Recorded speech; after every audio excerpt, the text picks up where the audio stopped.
Hey guys, welcome on another episode of Appetite for Collectibles. Today, as you guys can see, I have a shirt that says Kenobi.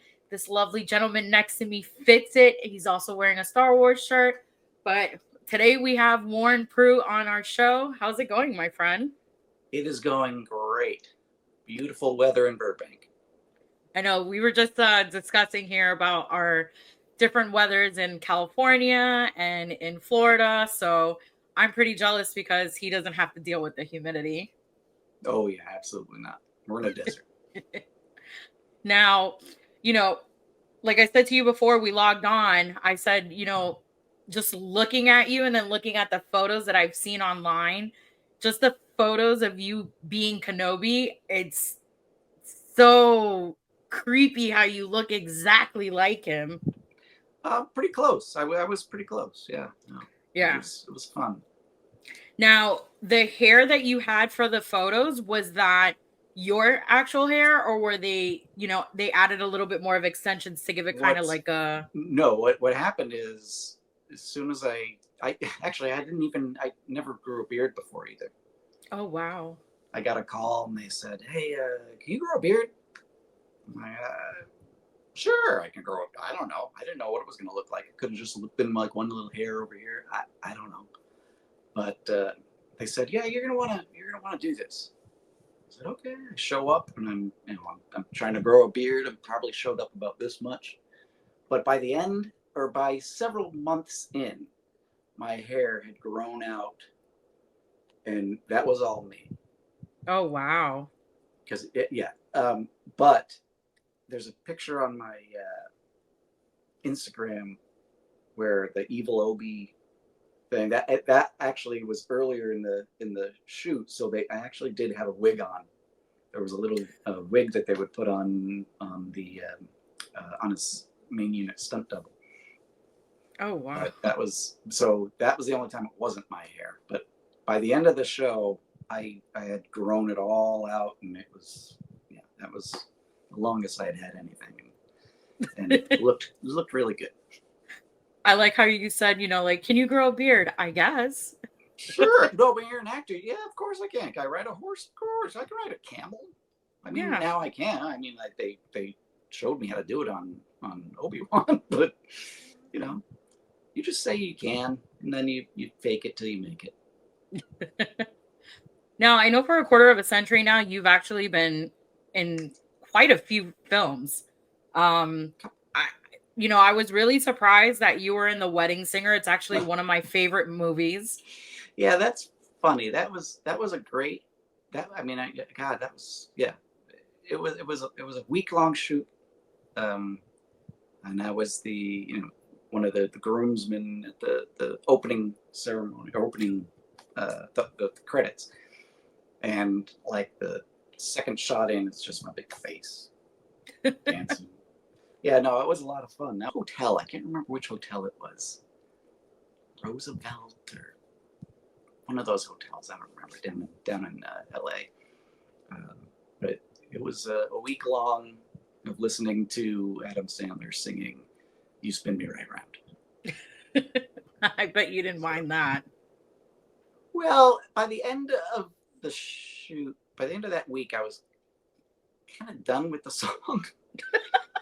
But the funny thing is, and I've told this before, but I had wrapped. It was like a Friday night, 11 p.m. or whatever it was. We wrapped. I get in my car. I turn on the car, and the radio was set to Friday night 80s or whatever, and they were just about to name the number one song that night. "You Spin Me Right Round." I think I You immediately were like, I was like, ah! I After you can't get listen to it away now, from that yeah, song. no, that was just funny. I don't know why that happened, but it was. Now, how did you get into your acting career? Like, did you always wanted to get in the acting field? You know, I've always liked entertaining people. I've always Mm-hmm. liked to do that, but to be honest, I took the long way around. I went into to school for biochemistry and chemistry. Oh, wow. Because I liked science. It was, but after I graduated, I thought, you know what? I gotta try something. And so then just after I graduated college, I moved up to Studio City and got my SAG card and, worked for a couple years doing that. And then I kind of took a hiatus from that, got married, had kids, all that kind of stuff, and then got back in. So I've had a little hiatus in there. Now, when you say you got back in, was it just like very normal, or did you have to like kind of retrain the brain? No, I mean there were a couple things that changed since they weren't using black and white 8x10 glossies anymore.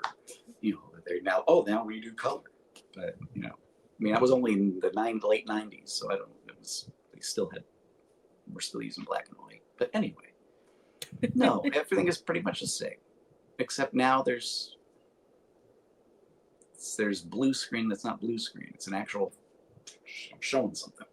Yeah. So you can see it. It's impressive. Are you talking about the volume? The volume. Yeah. Oh, I've done a few interviews with a lot of Star Wars actors, and the one thing that everybody has always said, that the one thing you have to experience is being in the volume, that it's an incredible place to film in. It's amazing because it's a semicircular, just LED screens, and the pixels are just so far, like this far apart, and it looks, it uses video game first person engines and things like that, but when the camera is locked in, you can't tell. You cannot tell. The first time I went into the volume, I didn't know I was going into it. Oh, wow. I just walked into a stage, and then I looped around and went into some thing, and I'm standing there in my stormtrooper outfit, got my helmet. I'm looking around. I'm like, okay, I'm in some stage, whatever. There's a window over there. Okay, there's a big vent coming in and going down wait a minute, that vent isn't, what? You follow it, and then it goes it's kind of weird. But when you're right on top of it, it looked like there was a big vent coming right out at me, and then turned. And then I realized I'm in the volume. That's not real. None of this is real. If you put enough practical, setting on the bottom, yeah, then it's you can't tell. Wow. Yeah, I've always said that I wish they would do like like in the off season when they're not really filming in the volume. I wish that they would do like tours, like minimum maybe like 5 to 10 people, and just showcase what it looks like. But yeah, it's really fun. At when we wrapped, the day we wrapped principal photography, they played like a hyperspeed thing on the volume, so it looked like you were standing there in hyperspeed, and it was just it was really cool. That sounds amazing. Now, how did you get the call to basically join into the Star Wars universe? Because I know that you've been in the Book of Boba Fett, the Mandalorian, Ahsoka. Yeah, you've been in Obi-Wan. So how was it transitioning from being in the Call of the Wild, Black Widow, and the Wedding Singer to start going into Star Wars? When I was doing Mandalorian season 2, Mandalorian season 2, there was a week where I did 3 days of Mandalorian, and the other 2 days I was on Black Widow. Oh, wow. And were they all on the same set? They were, well, they typically shot on the same lot, but the Black Widow stuff was on location. Okay. But yeah, no, it was like my 8-year-old self was like, are you kidding me? Marvel show and a Star Wars show was great. You know, I just got a call to go to a fitting in an interview. A bunch of people were there. Some guys had arms out to here. And luckily, I don't. So I fit into the costume. So I fit the costume perfectly. Next thing I know, I'm a stormtrooper. And then from working on Mandalorian, like I'd gone in there, I put the force cuffs on Grogu at one point. Actually, there was a bunch of people I played. I was a Shydopp Pirate. I know. I saw you. Yeah. You played So an abundance amount of roles. Yeah.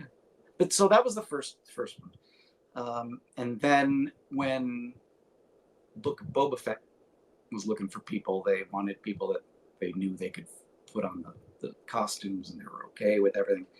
Now the Tusken Raider costumes are a whole lot different than the Stormtrooper costumes. The Stormtrooper costumes pinch everywhere on your body, but you have a helmet that you can, you can take off a helmet.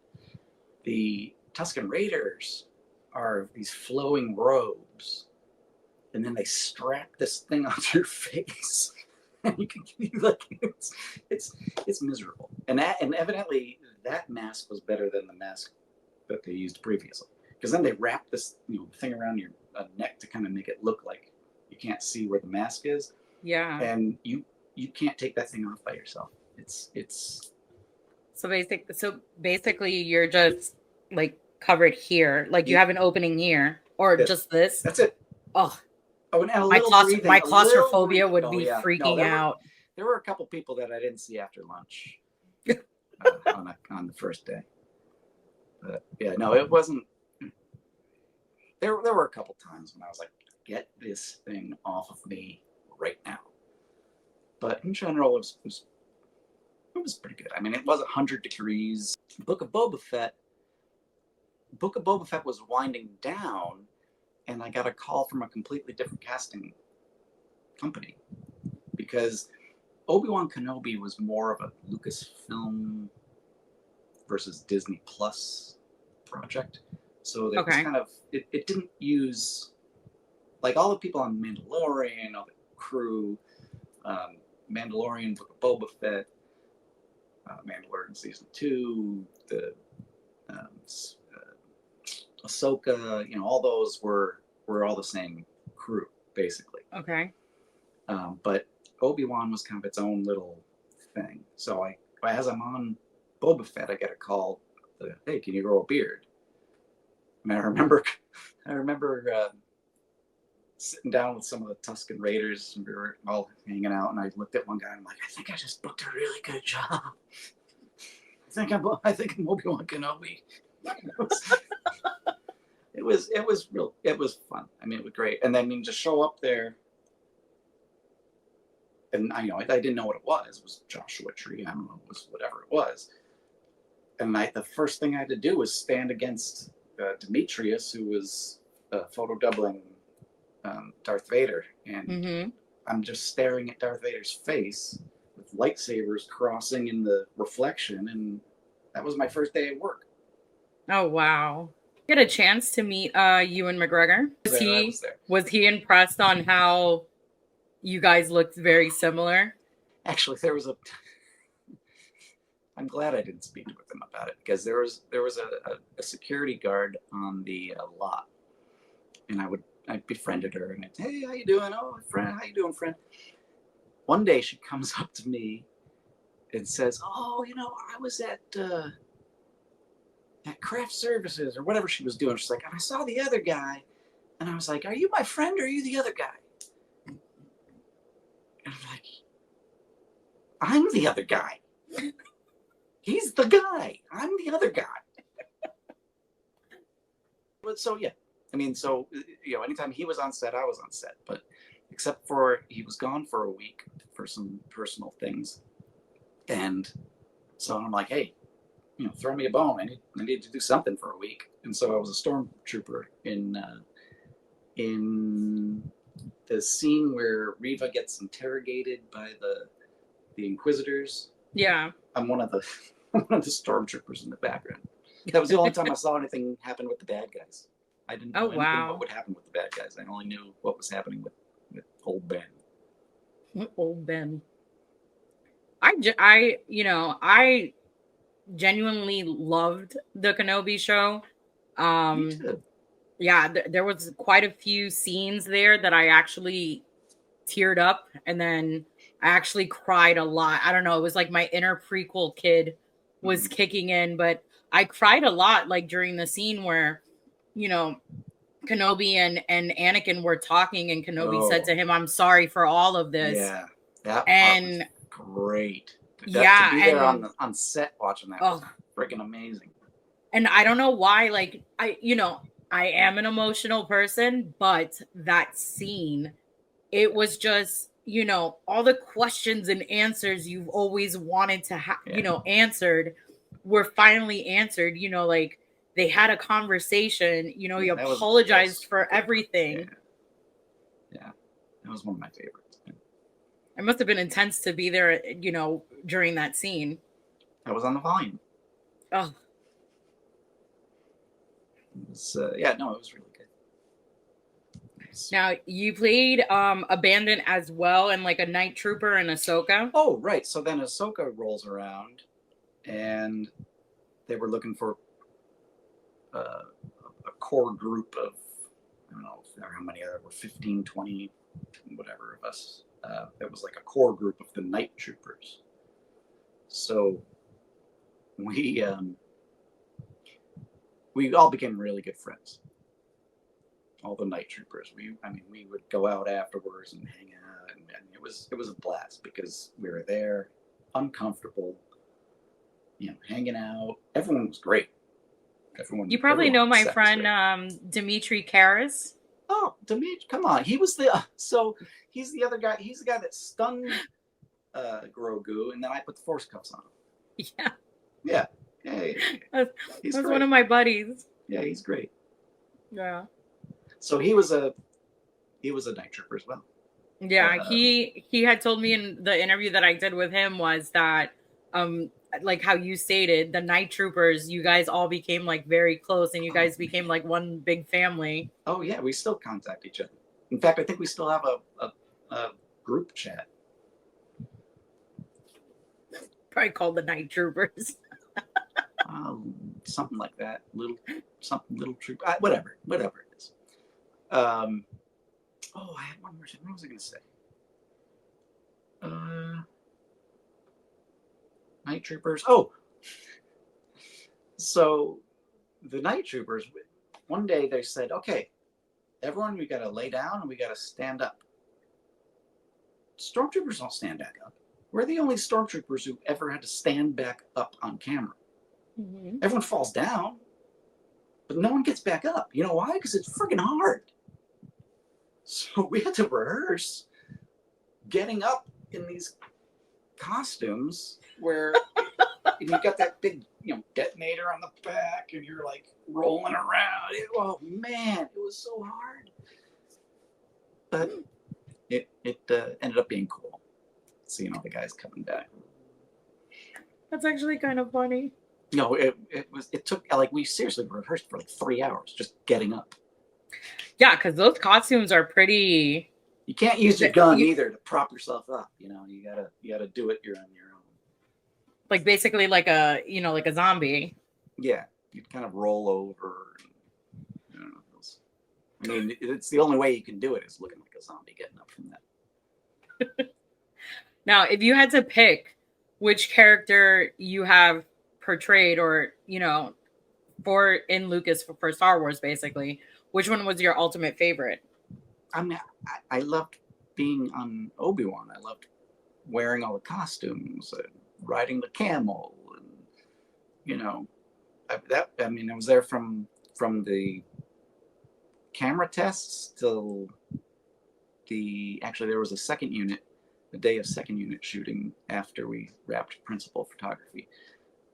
But that's just a long time, and that was amazing to me. I mean, I love anything I'm going on Star Wars, whatever I am. I mean, Stormtrooper, Night Trooper, Tusken. What was that? Garfalaquox photo double. Mm-hmm. So yeah, anything. It's just to be there. There are some times when you forget that it's not real, especially when you got those little. You're only seeing this much. Mm-hmm. I was looking around. I saw just a bunch of sand, and then I saw a bantha, and it was moving. And I saw a couple other Tuskens. I'm like, wow, I'm really there. And then I realized, oh shit, he said, oh shoot, he said action. I better start doing something. But yeah, no, you're like, holy crap, that's a freaking bantha. Yeah.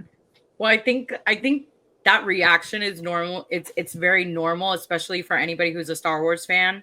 Yeah. When they're young, and then when you actually get to be part of that universe, it's kind of like a surreal moment, and you have to pinch yourself, like, holy crap, or like how you said, holy shit, I'm in. I mean, it's a bantha. Yeah, my Star Wars was the original trilogy.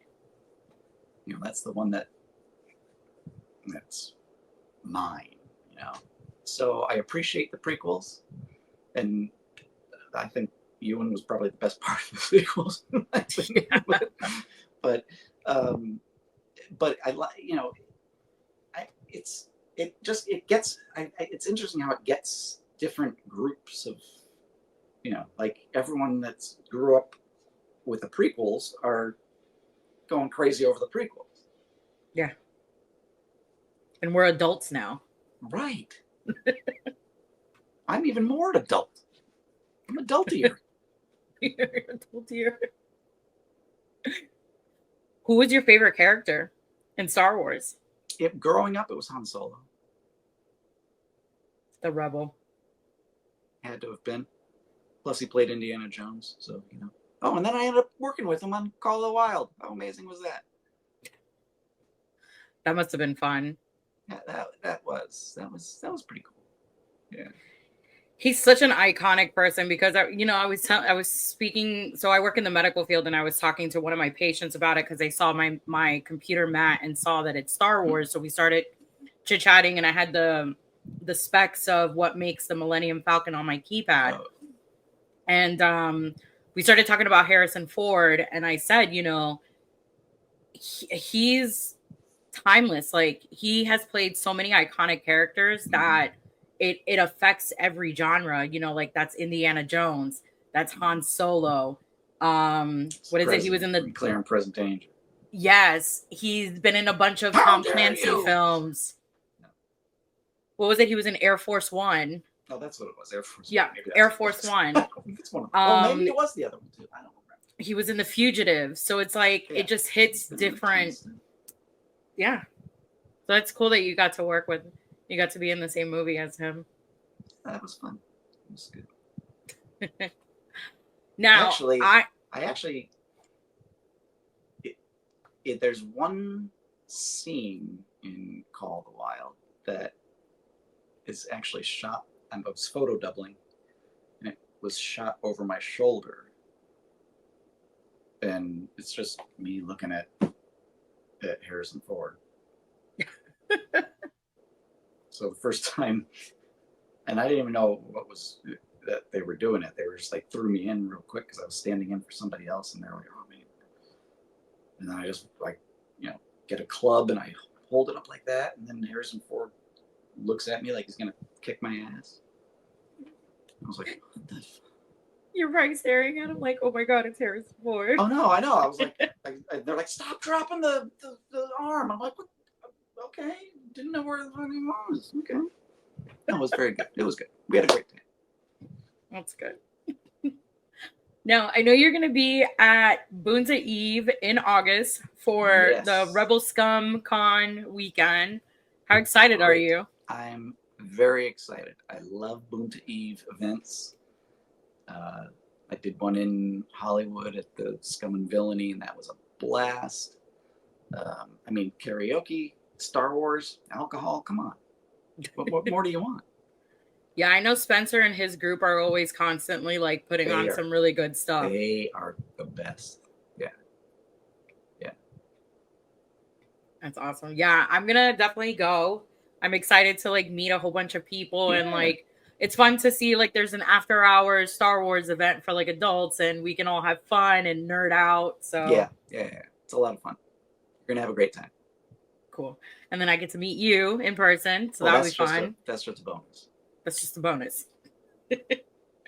Now, I normally like to end my segment where I will ask, is there any advice that you would give out to anybody that wants to get into the field that you're in?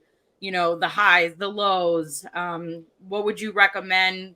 Best method in getting into what have you accomplished in the past couple of years? You know, it's the best thing that someone can do is to find a group of people that do the same thing and work together and like join an improv group or, you know, work on a theater group or something. Just get a group of people together so that you can all kind of do it together. Like a band of brothers. Yeah, and then because it's all about networking, so it's all about people, you know, meeting people. And then someone might go, oh, you know what? I remember this guy from here. So, I mean, nowadays you make your own, you know, opportunities. Mm-hmm. You can make a fan film. You can make a, you know, whatever. The important part is getting out there and meeting people, meeting various people who do various things. That's the best advice. It's not go to Juilliard school, do the, you know, eventually it's going to be coming down to how you work with people. Mm-hmm. And how you get connected to people. Because once you start watching, oh, that guy was in that with someone else. Oh yeah, they were in this together over here. So that's all it is. That would be my advice. Meet as many people as you can, but just meet people. You're not trying to impress people. You're not trying to schmooze them. You're not trying to kiss their ass. Just meet people. Just get to know people. I like that. That's actually the first time I've ever heard somebody say that. And I was just thinking of that maybe, yeah, I'm onto something. No. It's you can do all the training you want, but you can't do it alone. No. You think you want to do it alone, you can't. You can't do it alone. Oh, it's just me. I'm going to be able to. No. It's a group effort. I mean, that's why I love working on set. I was lucky enough I got to work on set yesterday, and it was a mile from my house. I remember which never happens. It never happens. But I still had to drive to the Warner lot, get my costume, go in a van, and then they had to drive me a mile from my house. I mean, I'm only a couple miles from Warner Brothers anyway, but I've always wanted to take a tour there. It's a good tour. It's fun. Okay. Sometimes you see me walking around, I'll wave.